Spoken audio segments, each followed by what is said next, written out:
What is going on, everyone? This is the Talkin Niners podcast on the Blue Wire Hustle Network. I am your host, Kobe Ransom. Joining me, as he always does, is Niner Wire Sam. Sam, the 49ers are now 2-3 with 3 straight losses going into the bye week. How are you feeling on this fine Wednesday afternoon, evening, whatever you want to call it, wherever you are?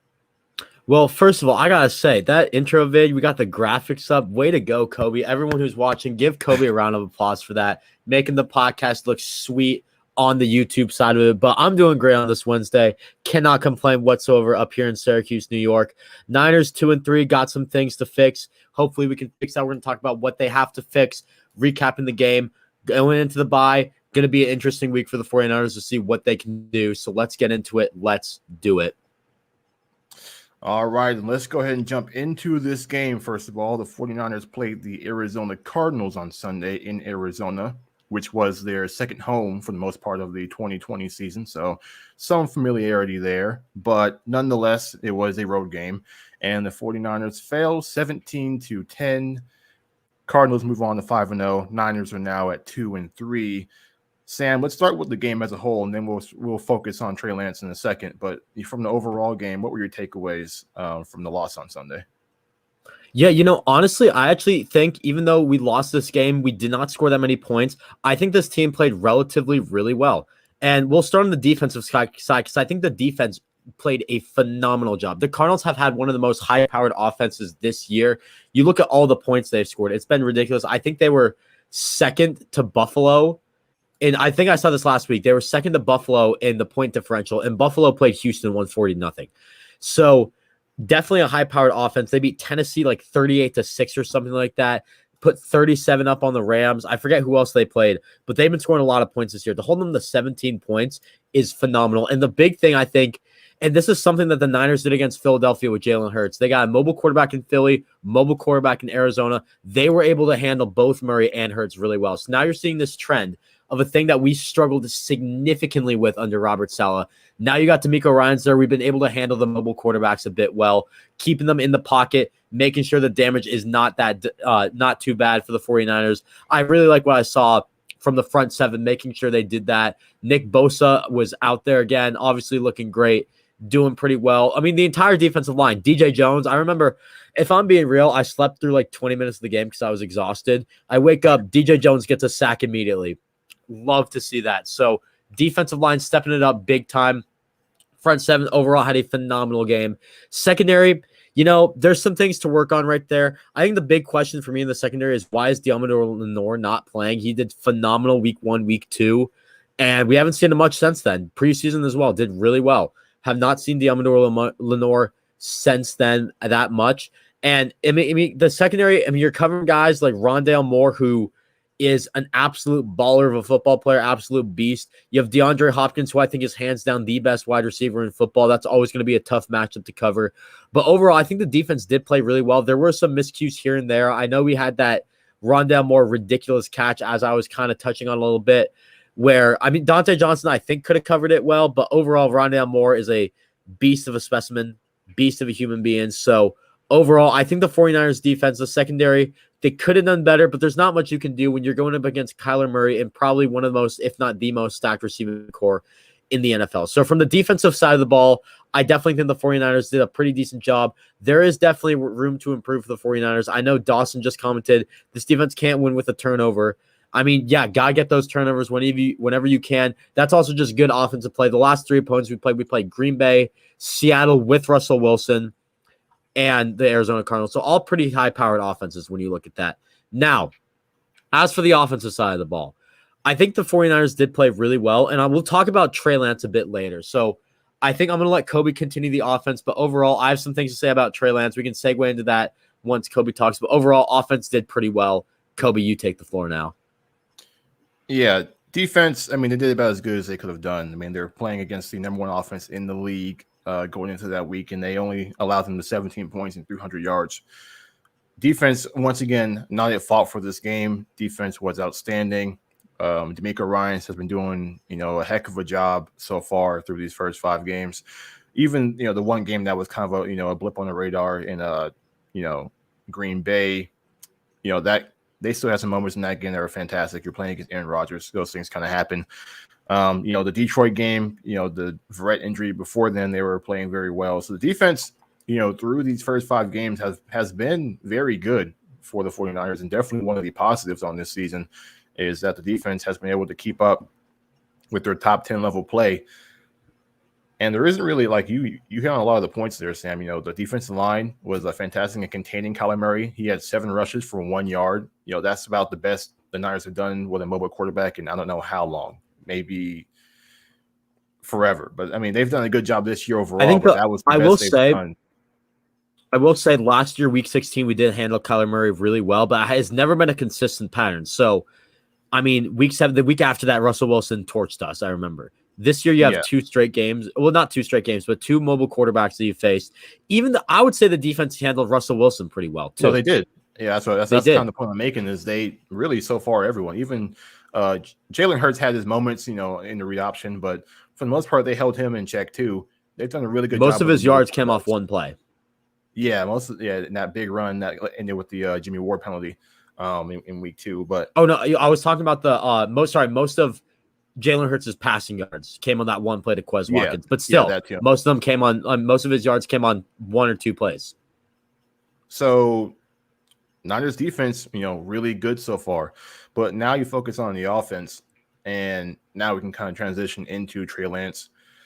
The offense was mostly Trey Lance. Like, this was like, Trey Lance, please carry this offense, because he had 281 total yards. The Niners as a team had 338 yards.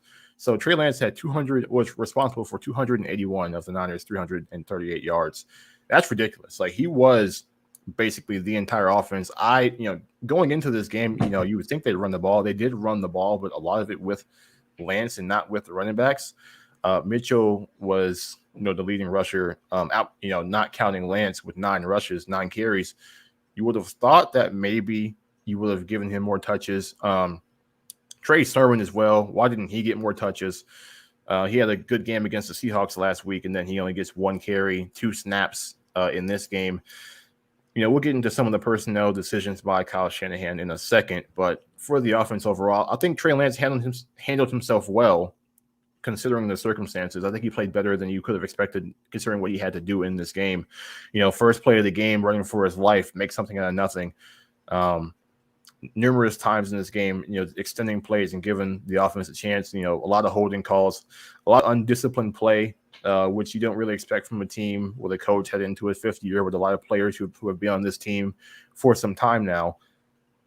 It's just really the execution was not there around Trey Lance. Just the offensive line had probably their worst game of the year, especially that right side with McGlinchey and Brunskill. They could not handle J.J. Watt all game long. And there wasn't really much of as far as the play, it's hard to really critique play calling sometimes because there's a lot that goes into it that many of us, will never understand. We're not play callers of that nature, but just the way that they went about, the approach in the game. I don't really understand why Trey Lance was in the gun or in the pistol so many times, because he's capable of doing under center things. That was a big reason why we thought the Niners picked Trey Lance, because he was used to playing under center at North Dakota State. But they ran, this more run heavy quarterback kind of offense. Was that by design, or was that because of maybe Shanahan getting a little gun shy after Trey threw his first pick? I'm not sure what the cause for that was, but nonetheless, I would have liked for them to run, to do some more, outside the numbers, some bootlegs, just some things to get Trey in the move, some more read option instead of quarterback power, where you kind of involve the running back in the play as well and allow Trey to get to the outside where he can protect himself more, rather than running right up the middle through the guards and getting hit by, defensive linemen and linebackers, and then leading the, almost doubling the carries of the next highest running back. Obviously, him at 16 rushes and then Mitchell at 9.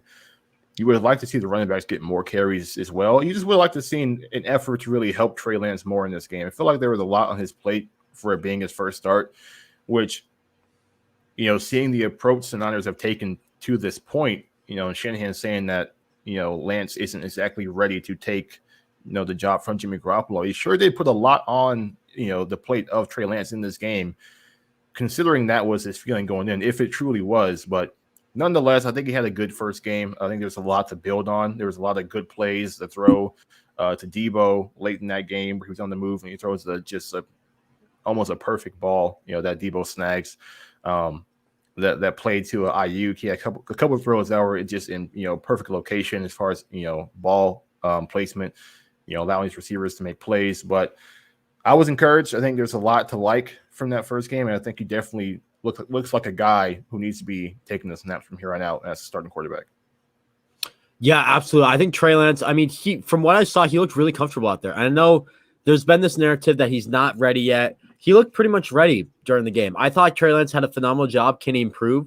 Obviously, it's his first start. And he's going up against the defense with, as you said, J.J. Watt terrorized the offensive line. And speaking of the offensive line, I mean, the holding penalties on the offensive line cost us this game. I know we're going to talk about Kyle Shanahan later. Kyle Shanahan, a lot of people are saying, was responsible for this game being won and being lost. I think the offensive line and the holding penalties that they committed there really killed this game because we had one drive. I remember it was just like, we're making progress. Holding 10 yards back. Okay, let's make more progress. Holding 10 yards back.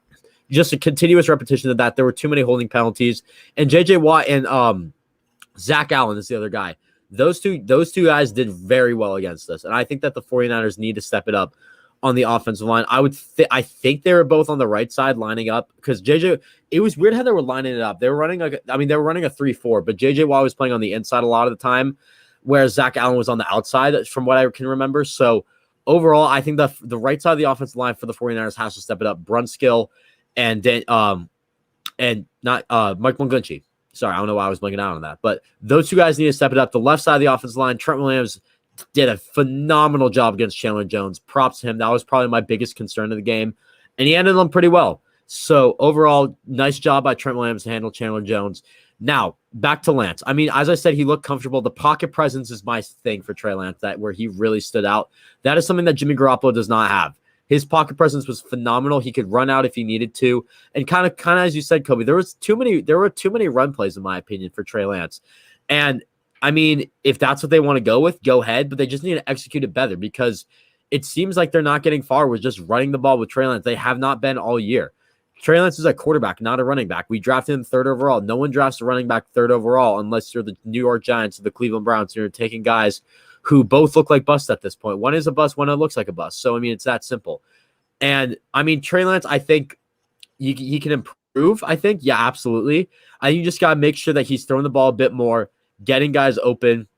The protection needs to be a bit better. So, overall, the supporting cast for Trey Lance wasn't really there. And adding on to that supporting cast point, the receivers are the other reason why I think the 49ers lost this game. We had way too many drops. I know Deebo Samuel, he had that touchdown. Lance gave him a nice ball late in the game, but he had too many drops. One too many drops. That's two. You cannot have that. That's exactly how we lost that Seahawks Monday night game 2 years ago. Crucial game to stay undefeated. The receivers kept dropping the ball, all that stuff. And we lost because of that. You cannot have that happen. And speaking of receivers, did you see I'm assuming, Kobe, you saw what John Lynch had to say about Brandon Ayuk today, right? Or was that yesterday? We'll get to that in a second. We'll get to that in a sec. But, I mean, what are we seeing? What are we not seeing that the 49ers are seeing in Brandon Ayuk? Because if the receivers are dropping the ball and Brandon Ayuk's not on the field, then something's wrong. So, in my opinion, the 49ers have to get Brandon Ayuk on the field. If he's looking good to go, if there's something seriously wrong with him, then take him off the field. I don't really know, but I don't see what the 49ers are seeing in Brandon Ayuk. He looked good out there for the few snaps he got, so hoping he can see a bit more action later down the line. Yeah, it seems as if this team, wasn't ready to play with Trey Lance, for the most part. And some of that is understandable.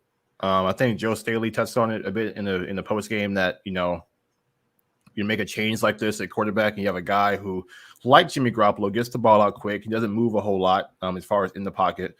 And then you have a guy like Trey Lance who is able to, extend these plays and really able to move around the pocket, and able to, get out to the edge, unlike Garoppolo. I think it's an adjustment for the linemen. And maybe that was a cause for why there were so many holding calls and just things of that nature. And then the receivers as well. There were times where, Lance would extend the play and he's looking downfield and no one's open. So I think these receivers have to get better in the scramble drill as well. It just felt as if this team wasn't ready to play with Lance as the quarterback. And Dawson's comment here, I'm still pushing that Mike McDaniel should get some blame for this offense. He's like the only other guy that has a say in this offense. Yeah, I don't even know how much he does. For the most part, I know Shanahan is a play caller. I think he helps with like some of the game planning probably as far as run game stuff. He's a run game specialist. I know he's the offensive coordinator. In term, in job description, but I don't know how much of a say he really does. But in that case, you really just kind of point to the head coach as to like, hey, figure it out kind of thing. But back to what I was saying, it really just didn't feel like this team was used to playing with Lance out there, and a lot of that is because of going into training camp, not a lot of first team reps for Lance, just not many reps for him in practice, with the ones, and overall he's been playing on the scout team and not really running this offense, and this team hasn't been running this offense with him. And the offense, speaking on it, looked drastically different than obviously Trey Lance is a different quarterback, but for the most part, we saw things ran that we never saw, in this system.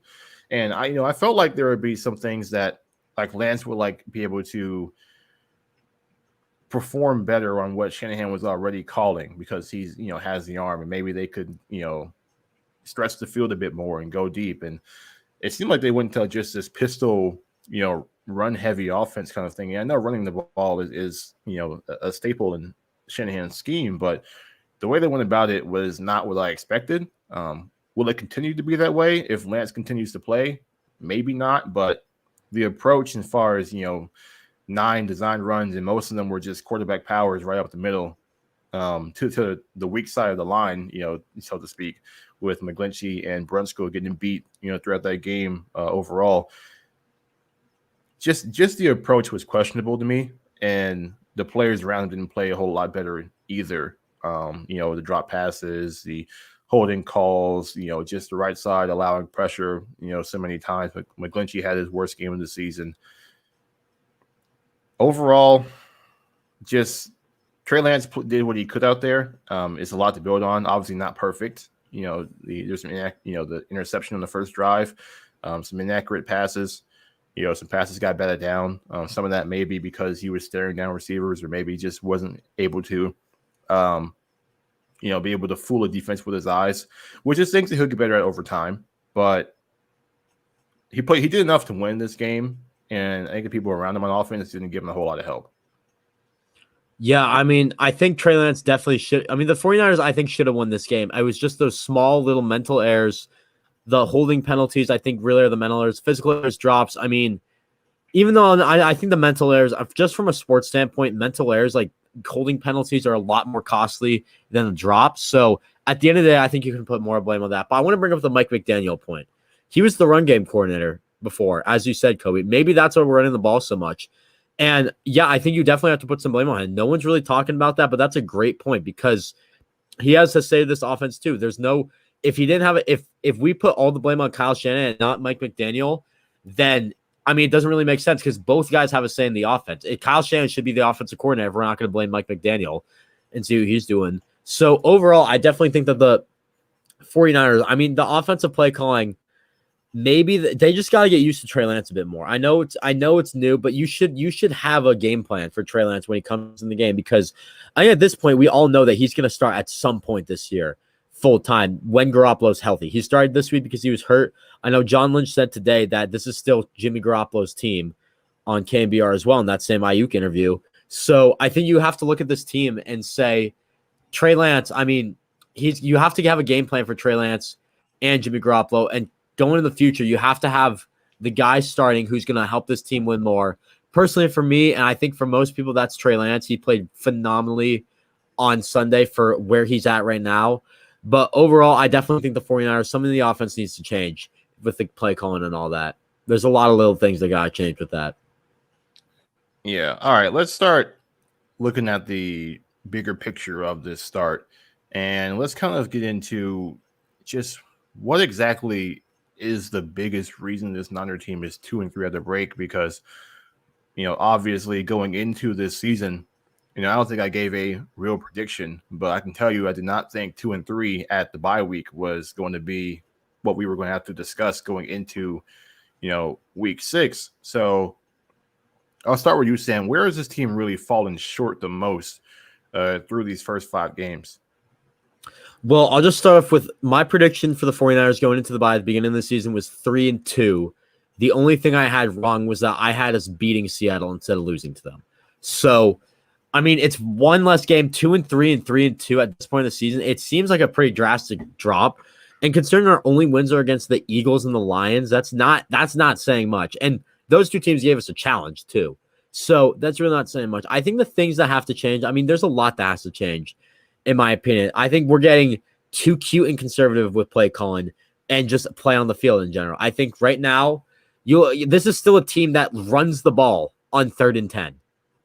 Come on, you cannot. I still like. I know Shanahan does this all the time. I'm not. I mean, this is coming from someone who never played football in his life, but I don't understand why you're running the ball on a 3rd and 10. It makes no sense, or a 3rd and long, I should say. Is it because you just want to make sure they punt it? Is it because it's too risky? You have to take risks in football if you're going to win. I mean, look at all the great Super Bowl teams. They've all taken massive risks, and they still win the Super Bowl. You have to take risks if you're a team like the San Francisco 49ers going for a Super Bowl. Too cute. I mean, we saw that with the Lions game, saw that a little bit with the Eagles game, the Packers game. I mean, at the end of the day, I think it was more the Eagles and Lions game. Those are the games you win, but still, I definitely think we're a bit too cute and too conservative. That's really it. I think also you look at the teams that we lost to. You lost to Green Bay. That they have one of the best teams in the NFC. Arizona is the best team in football right now. Seattle could have done better against. Their offense is pretty good, and the defense, I mean, it was our offense that really could not handle it. The Seattle game was probably our worst loss so far this season. And I think the other reason, kind of on that Seattle loss, as to one of the reasons why we lost to Seattle, is the first half performance of Jimmy Garoppolo. And Jimmy Garoppolo's performance against Green Bay wasn't good either. So I think Jimmy Garoppolo is definitely a big reason why we're losing, and that's why I think Trey Lance is going to give us the best shot to win. And I mean, I wish he won Sunday, but I mean, Arizona's a good team. I can't complain too much. He did pretty well. That's a loss I had written down, penciled in. I thought we were going to lose that game. So at the end of the day, I think it's just a lot of small things that need to. I mean, you got to accumulate those together. And even the Arizona game, I mean, it's really a different thing for every game. Yeah, you start off 2-0. Week 3, I think week 4 is the offense, obviously. Week 3 is kind of it's an abundance of things, I would say. Week 3, again, more offense. They did play pretty well. A bit of a slow start too. That's the big thing that we've been really struggling with recently as well. Actually, we didn't really struggle with that against Seattle. Arizona, we got kind of a slow start, and Green Bay, we got kind of a slow start. So I think those slow starts are not good. And then, yeah, I mean, at the end of the day, I definitely think there's just a ton of small things that the Niners need to fix up. And Arizona, as I said, holding, mental errors, physical errors, can't drop the ball that much. So at the end of the day, yeah, just a ton of small things, different each game. But I think that those are really the reasons why we're losing, to highlight just a few. Yeah, the biggest thing to me is that on offense, this team doesn't have an identity right now. And some of that is because of the fact that they have 2 quarterbacks, and right now they haven't really committed. And I know they kind of technically committed to Jimmy Garoppolo, but it doesn't really feel like it. This team has no identity on offense. They have no go-to. They have no flow, no rhythm, nothing really to build on. It feels so random and sporadic and just without purpose. I don't know. It's hard to explain, but I think people who obviously have watched this team and watched this offense know that something really is just missing overall, just from that perspective. And like you said, there's always been a couple of things in games here or there that have cost this team to win. But it's funny because, we kind of backed off early, those first 2 games. The Lions and the Eagles were like, it's early. Maybe these aren't red flags. Maybe these are just kind of just things that happen early on in the season. But, we had concerns about secondary depth, and that cost them the Green Bay game. We had concerns about the offense starting slow. They have been starting slow pretty much every week. Since that Eagles game. And, we had concerns about some of the play calling, and the play calling, some of the decision-making in scenarios has also cost this team. And just going back to some of these decisions, the Packers game, not going forward, on that 4th and 2 or 4th and 1, at the 50. And, they don't take a chance there to extend that drive. The Seattle game, choosing to kick field goals with your punter and not go for it in those scenarios, maybe cost you some points that could have kept this offense on the field and maybe capitalized on your defense having 5 straight 3-and-outs. And then in the Arizona game, just some of these just execution issues and some of these just mishaps and drops, and it's a lot of self-inflicted wounds with this team. And while it's on the players for sure, because they're the ones who are out there playing the game, it's also on the coaches for not having this team prepared in a manner so that these things don't take place, so that these things don't happen throughout the course of the game, any key moments. And that's really what's been happening. And so you really look towards the coaching staff and you start to wonder just, how things in the locker room are and what's the vibe, with this team. And you feel like it's maybe a little off because of what has transpired to this point with the 2 quarterbacks. You have to imagine that, and obviously injuries are part of it too, because they're without Killer right now, they're without Verrett, they're without Mostert, without Dre Greenlaw, all these guys. And really defense is fine, for the most part this season. But on offense, they're missing those guys. And obviously we don't know what's going on with Ayuk. We'll get to that in a second. But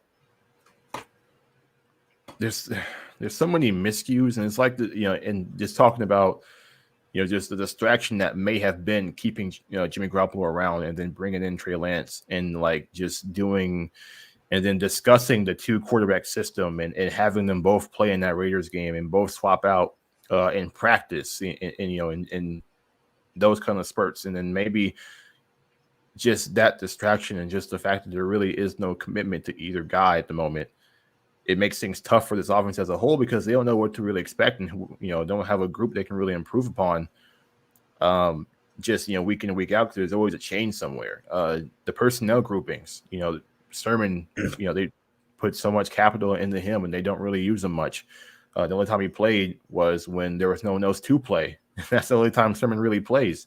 And Ayuk is not getting targeted. I mean, even he's been out there recently, but he's not getting targeted. Nothing really his way.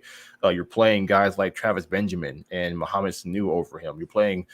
You're not playing Sherfield anymore. And Sherfield was a camp standout, and they were talking him up this whole time. And now he barely gets on the field. What's going on there? A lot of this just falls on the coaching and the offense. Through these first 5 games, defense hasn't lost them any of these games. And even if you want to say the Green Bay game, I don't personally, there were a lot of offensive mistakes too, where the defense kept them in the game for the most part, because it was only 17-0 before the Niners scored their first touchdown. It could have been a lot worse. So offense and just offensive discipline and execution hasn't been there. And you have to imagine some of that is because of the 2 quarterbacks on this roster and having no real plan and no commitment with either guy. And you have to imagine that at some point that's affecting these players and the way they go out on Sundays. And I think that's where the biggest problem lies and why this team has fallen short through 5 games. They got a chance to fix this. This team doesn't have a talent issue. It's not like they just can't hang with the teams they're losing to. They've been in all of these games. It's just that they have to have a unified plan going forward, and you just hope that this bye week helps them figure it out, because it still sounds like they're still indecision at who to play at quarterback, and that's not going to help anything until you find a guy you're going to go with the rest of the season. Exactly. I think that's really, the locker room situation right now, I don't know the ins and outs of the locker room, obviously, but just from what I would assume it's a bit messy with the whole quarterback situation. There's no really plan going forward for the 49ers is what it's feeling like. It's like Jimmy Garoppolo is going to be the starter, but the backup quarterback's playing better than him. That doesn't make much sense. And I think a lot of this has to fall on Kyle Shanahan. Kyle Shanahan throughout the year has done, I'm going to be completely real, Kyle Shanahan has done a terrible job coaching this team this year. He's had some ups, had some downs, but overall, the play calling's not good. He's not managing the game very well. He's not playing the right play. I'm not going to say he's not playing the right players. He probably knows stuff that we don't. But the players that he's playing and putting in the game are interesting. You see a guy like Trent Sherfield, as you said, do so well during the preseason and get literally no snaps last game. You see a guy like Trey Sermon, their 3rd-round pick, not getting any snaps. that you traded up for. You traded picks up to for. get Sermon on this team, and you don't use them. You passed on Asante Samuel Jr., Azeez Ojulari, and Rondale Moore, all three players who are having phenomenal rookie seasons for a guy who's been inactive 5 straight weeks. You passed on. You could have traded up to get a guy like Afadu Melifonwu, who's been doing pretty well for the Lions so far, but instead you signed your ass and took Ambry Thomas with the pick after. Like, come on. You have to do better than this, Kyle. I mean, you have to get your rookies out there. Thank God that we've – and I was going to say thank God we hit on Diamador Lenore. Diamador Lenore's not even out there. Neither is Talno Hufanga. The only player that is playing is our 6th-round pick. That is terrible. You cannot have that happen if you're Kyle Shanahan. And the unfortunate part about this, I mean, Kyle Shanahan, I mean, he's done such a terrible job this year, and I'm not here to defend Kyle Shanahan whatsoever, but he has to stay because Trey Lance, there's a plan with Trey Lance that Kyle Shanahan has, and he's not able to execute it right now because, I mean, he should be executing it right now. Like, what are you doing? Put Trey Lance in the game. I don't understand what I've seen on the TV, and what I've seen on the TV, what I've heard from people who have been at practice, what I've heard from 49ers insiders, it seems like Trey Lance is the guy. He's ready to go. But meanwhile, Kyle Shanahan's just sitting on his ass like, nope, Jimmy Garoppolo's our guy, and he's our guy because he played football before. Like, what? Come on. You have to step it up. Take those risks. You're getting too cute and too conservative right now, and that's been the entire problem. And Kyle Shanahan, he's just been known for being conservative. The whole 28-3 thing, played very conservatively. I mean, ever since that, the Super Bowl, Super Bowl 54, very conservative. You have to step it up. You have to be a risk taker, or else you should be gone. It's that simple. And Kyle Shanahan, I mean, this is a 5th season with the 49ers. He has a losing record right now. He's had one winning record, and that was the Super Bowl, and that was it. You went 6-10, you went 4-12, and you went 6-10, and now you're 2-3. That is not good. Those coaches usually get fired for that.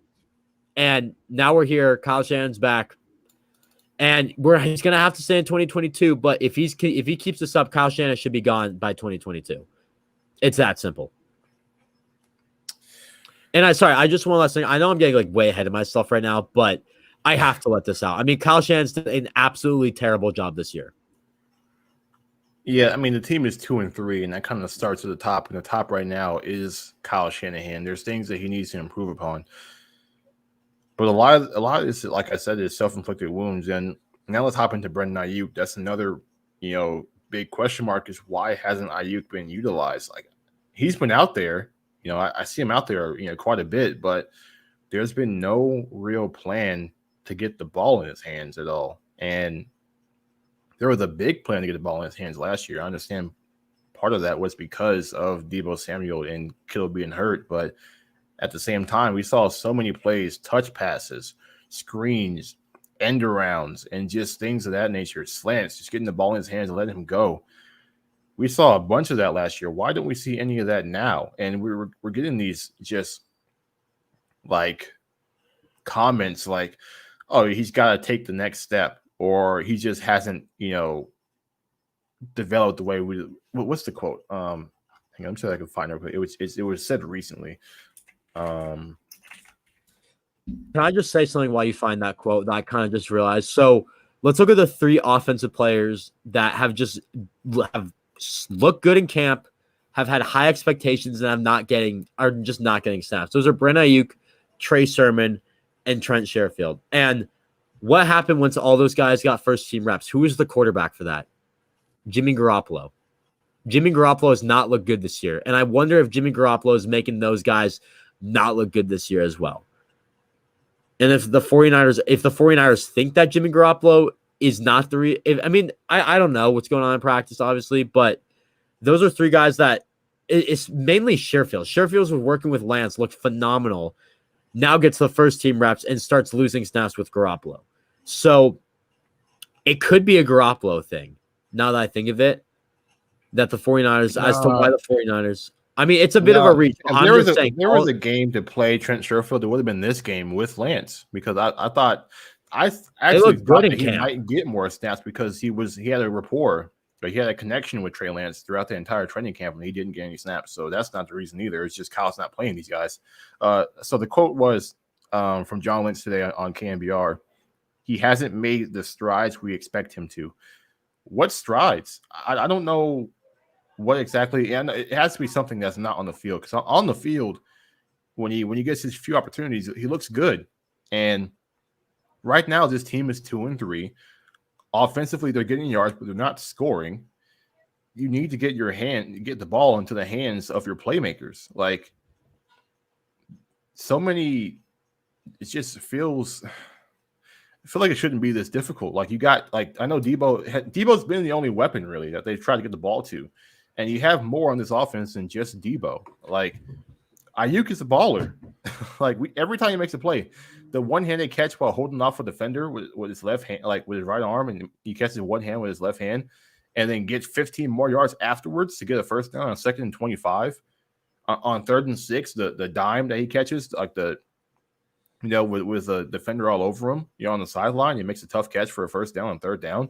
Like, he's out here making plays in the few opportunities he gets, but why is he more of a focal point in the offense when you're struggling so much on offense? Like, it doesn't make a whole lot of sense. And if it's something in practice, or maybe just a behavioral issue, or can we find another way to go about this? Because hindering the offense by not getting him the ball in the games is not helping this team right now. And there comes a point in time where you might have to put your personal differences aside so you can win a football game. And it seems like they're not doing that. Whatever the issue is, whatever they're not pleased with from Brandon Ayuk is getting in the way of winning football games right now, because he's not getting the ball, and they're not giving him chances to make plays in the games. When he does get a chance every once in a while, he makes a good play. And it just doesn't make a whole lot of sense. He's just one of the bigger players, right now, that you just assume, like, we just assumed that he was going to take a step, a step up this year, and he was going to be the go-to guy in this offense. And, luckily, Debo has been fantastic this year as well, but Ayuk was like wide receiver 1 potential is what we saw last year. And he definitely has not regressed in any way, because on the field, he looks like the same guy. They're just not giving him the opportunities to make plays, and there isn't really a good reason for why. Yeah, and I mean, I'm just like, Brandon Ayuk, we traded up for him last year. And first-round pick. He was a first-round pick. Yeah, you trade up for a first-round pick. You gave up a lot to trade up, too. A 4th and a 5th to move up 6 spots is a decent amount, considering what the value was in that draft. That's a pretty decent amount. And while you were talking, I was looking at some of the other players the 49ers have traded up for. Starting in 2017, we're starting with the Lynn Shanahan era. I got to the end of the 2018 draft. I didn't have time to go into 2019, 2020. But looking at who we've traded up for, you got Reuben Foster, CJ Beathard, Joe Williams, Dante Pettis. Just to start off with those 4. Those 4 have been like just not good 49ers players. And then you have Contavious Street. That's one guy you hit on. 2019, if I can remember, I don't know who we traded up for that draft. We might not even made a trade that draft. But I will say Caden Smith, I mean, cutting him was not that good. I don't know if we trade up for him, but that's besides the point. 2020, Brandon Ayuk, you trade up for him. He should get more time. Like, Ayuk was the guy that Kyle wanted. Like, he's like, they even said if Kinlaw wasn't there at 13, they're going to take Ayuk at 13 or 12, whatever pick they had originally. And I'm just going to put this out there. Even the players knew that they were trading up for Ayuk. Like, a player told, a 49ers player told me specifically that at 13, if Brandon Ayuk was there at 13, the 49ers were going to take him. Like, they knew how much Kyle Shanahan loved Brandon Ayuk going into the draft. It was no secret. Reading off some of the targets and catches, Ayuk has less catches than Kyle Juszczyk, who's a fullback, and less targets. He has less targets than Mohamed Sanu, who was brought in to be your wide receiver 3. Like, in no world, like, there's a 37 target difference between him and Samuel, and Ayuk's your second best guy at the least. Like, why are we not trying to get the ball in this man's hands? It doesn't make a whole. And then it's not like you're still winning games or somebody else has stepped up and took his spot. No, like, they need some help on the outside, and they need someone to help this offense out. And Kyle isn't making an emphasis to get him the ball. And you can argue that might be a big factor in some of their 3 straight losses. The fact that they haven't been able to move the ball, consistently enough and score. And if maybe they got the ball in Ayuk's hands more often, maybe they would score more often and maybe win some of these games. So I don't. It's frustrating because this is supposed to be the year that Ayuk took the leap. This offense we thought had enough to be one of the best offenses in the league.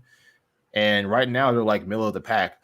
Like Lamar Jackson by himself has more yards than this entire 49ers offense. That does not make sense to me when Kyle Shanahan is your head coach and you have all these guys that Shanahan has handpicked to be on this roster, and he still cannot find a way to move the ball consistently and score points. Like Lamar Jackson by himself, one player, is responsible for more yards than the 49ers as a team. That should not happen when you're in year 5 and you're an offensive play caller. You're supposed to be the offensive genius, and you cannot have more yards as an offense than one player. And Lamar Jackson is special. I understand. Like, he's a special player. He's one of the best quarterbacks in the entire league. But at the same time, they're supposed to be one of the better offenses in the league, and they have less yards than one player. Unbelievable. Yeah. I don't get it. I really just do not get it with this whole situation. And I mean, you just got to utilize that. I'm sorry, but they're not even playing good defenses. They're not, like, they played Green Bay, not a good defense. They played Seattle, one of the worst defenses in the entire league. And then they played Arizona, who were missing their 2 starting corners. Can I just say the Seattle defense locked us up? We did not do well against the worst defense in football. And Arizona was without their 2 starting corners, and their rush defense was suspect, and they still could not find a way to score points. I don't know. I'm lost. I don't get it, man. It's just like this team needs to figure it out. I mean, it's that simple. You have so much talent on the team, and you're not utilizing it. You're using your worst quarterback. Your worst quarterback. Not the worst quarterback, obviously, but your second best quarterback. We'll leave it at that. You're using your second best quarterback instead of your best quarterback. You're using Mohamed Sanu instead of your first round pick last year. You're using Elijah Mitchell over Trey Sermon, which I actually can understand. I think Elijah Mitchell, when he's been on the field, he has looked a bit better than Trey Sermon. But at the same time, Trey Sermon was a 3rd round pick, and Elijah Mitchell was a 6th round pick. That you traded up for, not even like, first of all, like, taking running backs that high is like they got to be really good. And not only did you just take him that high, you traded up to get that high to take him, and you still don't use him. Like that's a bad pick. I feel like people in the 49ers organization are going to say that Raheem Mostert is the reason why this 49ers run game is not that good. You cannot make excuses like that. You know what? He got hurt. So be it. You should have depth behind that. Jason Verrett got hurt. Isn't that why you drafted 2 backs, though? Like, isn't that why you drafted 2 backs? Because you feared that he might not be here the whole season, so you had to address that. And the guys you choose to address that with, you can't get it done with them. Like, that's also that's like something that you planned for, and you still can't get it done even with that plan. Exactly. And even Jason Verrett got hurt. So be it. You have no depth behind Jason Verrett. You have Emmanuel Mosley. He's a starting cornerback. Who else do you have? Delaware Miller. Oh, wait. Nope. I'm sorry. We don't want to play him. We're going to go with old faithful Dante Johnson. As soon as Verrett got hurt, they start calling veterans. Like, they just, like, normally that's where you expect the guys you drafted to step up and be able to play. Lenore is now on the bench for whatever reason, and Ambry Thomas has been not very good at any point. And can I just make a point about Ambry Thomas real quick that I've been saying on Twitter a lot?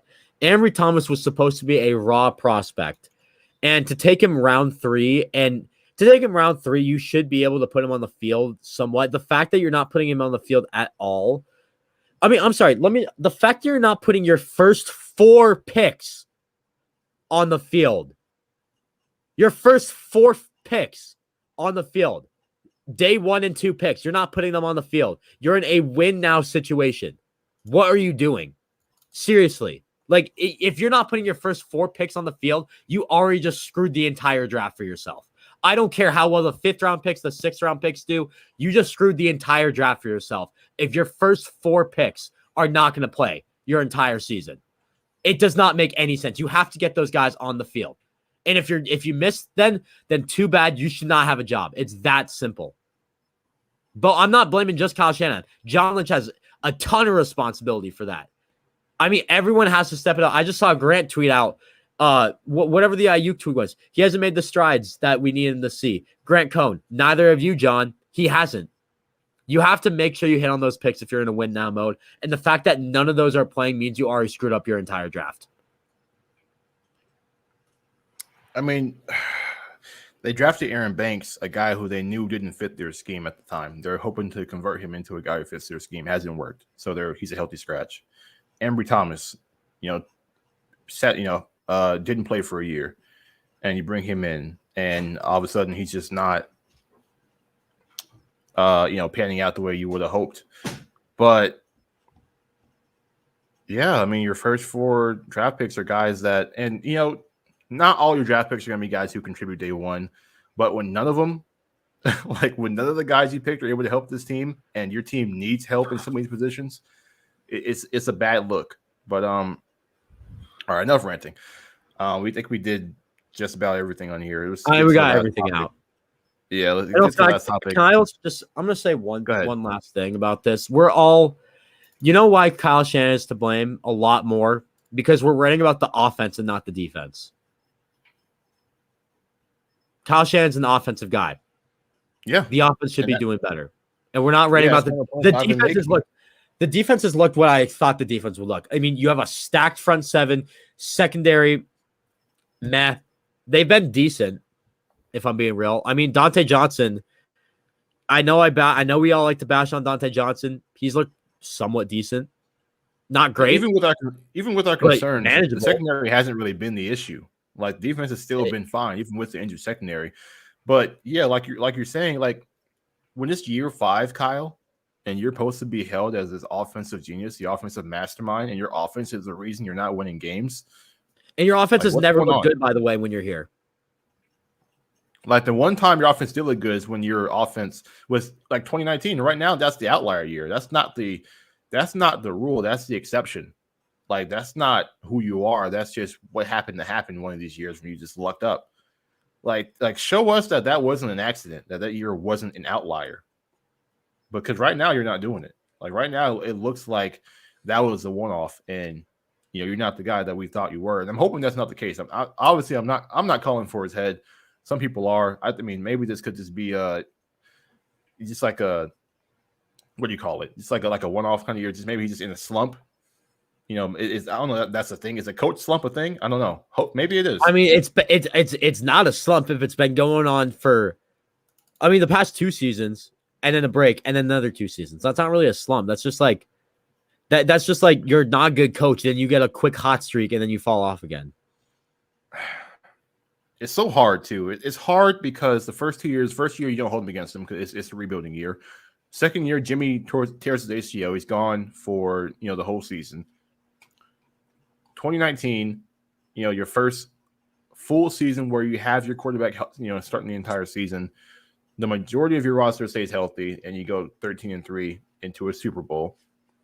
And then, the next season you get devastated by injuries again. Like, it's easy to make the excuses because so many unfortunate things have happened in 3 of these last 4 seasons. But this one is like, this year is different because you drafted Trey Lance to be able to play if Jimmy Garoppolo either got hurt or wasn't performing well. And Trey Lance played, and you still couldn't, get it done with a guy you handpicked. And your offense is healthy enough. Ayuk's out there. Debo's out there. Trent Sherfield's out there. I know Kittle's not, but he was out there for four of the first 5 games. Your defense has been playing well. Like, there isn't really a whole lot this year that you can excuse him for. The first 3 of those first 4 seasons, you kind of get it. A lot of injuries, a lot of not having your guy. But this year is different.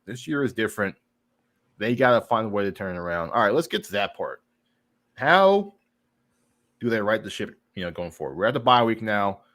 Maybe some time to reflect, some time to think about it, some time to make some improvements. How do they fix this going forward so that this season isn't a lost season? I think right now, you look at, I mean, as you said, we have a bye this week, and we are fortunate to have a bye this early this year. I mean, this team is right now, I don't see this team making the playoffs right now.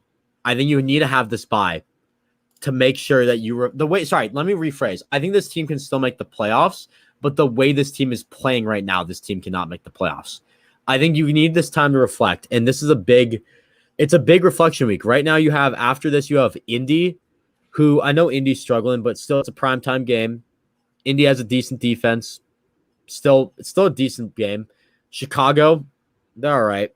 Doesn't really, I mean, it'll be an interesting game as well. And then after that, you got Arizona. Then you got the Rams. Then you got Jacksonville. That should be, if we don't beat Jacksonville, then something's wrong.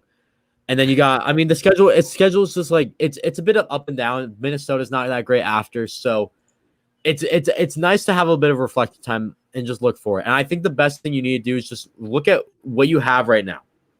Who's going to give us the best chance to win games? Right now, I think that's Trey Lance. Right now, I think that's Brandon Ayuk.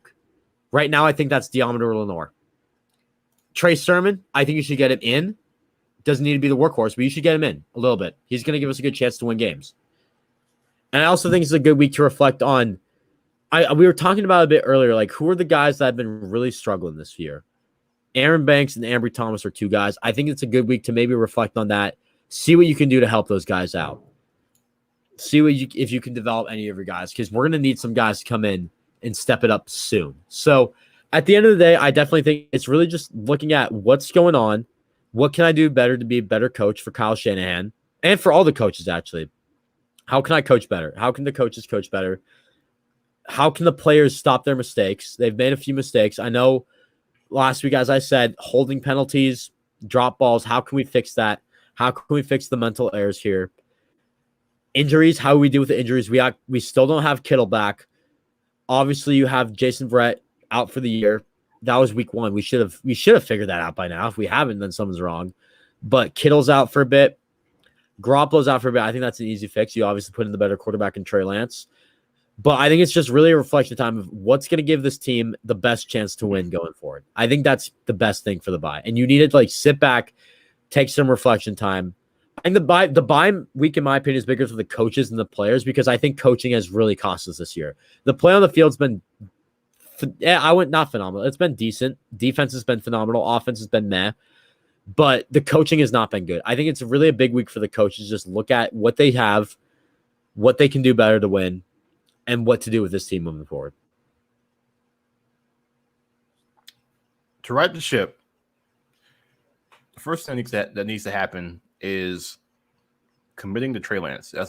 That's the first thing, and I think that's the consensus amongst a lot of people, is to commit to Trey Lance. The second thing that needs to happen is start finding more ways to get the ball into the hands of your playmakers. Let's start getting Ayuk involved in games. Let's get him some screens. Let's get him some easy touches where he can, make a catch or just make a play, and put him in position to make a play, and that's what he's done when he's had a chance to get the ball in his hands. Start, getting the ball in his hands so he can start, making some plays and helping this offense out, throughout the game. And, third, just, I'm not a coach. I don't know how you go about this, but the coaches need to find a way to, regain that discipline and find a way to kind of sharpen the execution of this team on offense, because it hasn't been there. This offense has been struggling, and they really shouldn't be. So, and that falls on the coaching. They gotta stop putting in guys like Travis Benjamin, who you just called up, like a day before the game. My goodness. Have him playing over guys like Trent Sherfield, guys like Brandon Ayuk. Like, let's stop doing that. Let's start getting Trey Sermon more involved. Let's start running the ball more with these guys. As far as Lance goes, let's run the 49er offense. Let's not go to the college-like running quarterback kind of offense. Like, run your offense, Kyle. Like, you drafted Lance because you believe that he can run your offense. Like, let's run your offense. Let's get back to the motion. Let's get back to some of the play action. Let's get back to the bootlegs. Some of the easy throws that you give Jimmy. Let's get some of that for Trey to get things going, get him into a rhythm. Like, there was really none of that in this Arizona game. Like, there wasn't really a whole plan to really help him and take some pressure off of him. They put a lot on his plate.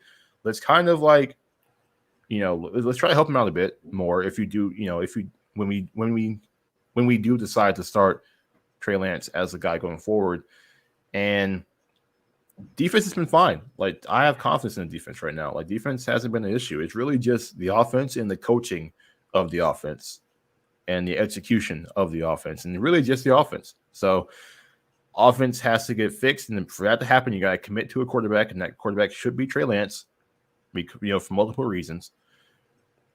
And from there, you just start to really work out the kinks, get the execution back where it should be, play your best players on offense and get the ball in their hands, and then this team should be able to rally and at the very least get to the playoffs. So that's where I'm at. Exactly. You just gotta figure it out. To put it shortly, you just gotta figure out what's going on, what you can do to improve. And as Tavares says right there, Kyle's the one to blame. What happened to running? Where's Sherfield? The only guy who had connection with Lance in the preseason. And that's kind of why I brought up the Jimmy point later. When Trent Sherfield went to the first team with Jimmy Garoppolo, we saw nothing coming out of him after that. That's why I think Lance should be in. Lance has a better connection with these receivers. It just makes a lot more sense to get the guys in with IU. What do you him to say that? Just get him in the game, period. Like, oh yeah, no, exactly. Just get them in the game. Sherfield reportedly outperformed, Ayuk. So where is he at? If that's the case. But I'm just gonna go back to the Travis Benjamin point you made. Travis Benjamin's on the practice squad and is getting more reps than the two guys that had the best training camp. And the guys, he's getting more reps than, besides Deebo Samuel, he's getting more reps than our than two of our top three receivers. That doesn't make sense. Travis Benjamin is the guy that got cut and is on the practice squad, and we pulled up because we needed an extra receiver. I thought he was going to be a returner at the least. At the most, yeah, I thought he was just a returner or just a body in case someone got hurt. But no, they actually played him in the first quarter. I'm like, why is he out there? I don't get it. Oh, and speaking of the returning game, can we open that up a bit more, please? I know it's kind of hard to do, but I don't know what the solution for that is. I don't know. Exactly. I guess let's get to a non-Niner question. Who do you think is the league MVP so far?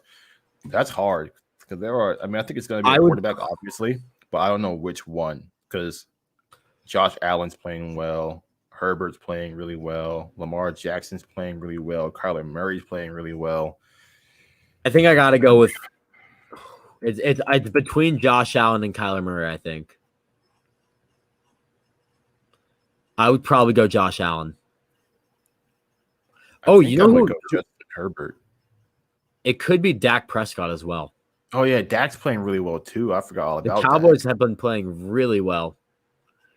There's a lot. There are a lot of quarterbacks playing some really good football right now. There are a lot of quarterbacks playing good football. Yeah.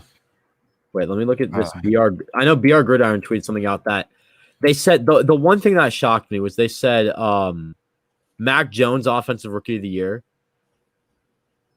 That'll change at some point. That'll change. But no, they said they said MVP was Josh Allen, comeback player of the year, Dak Prescott. I think Dak could be MVP.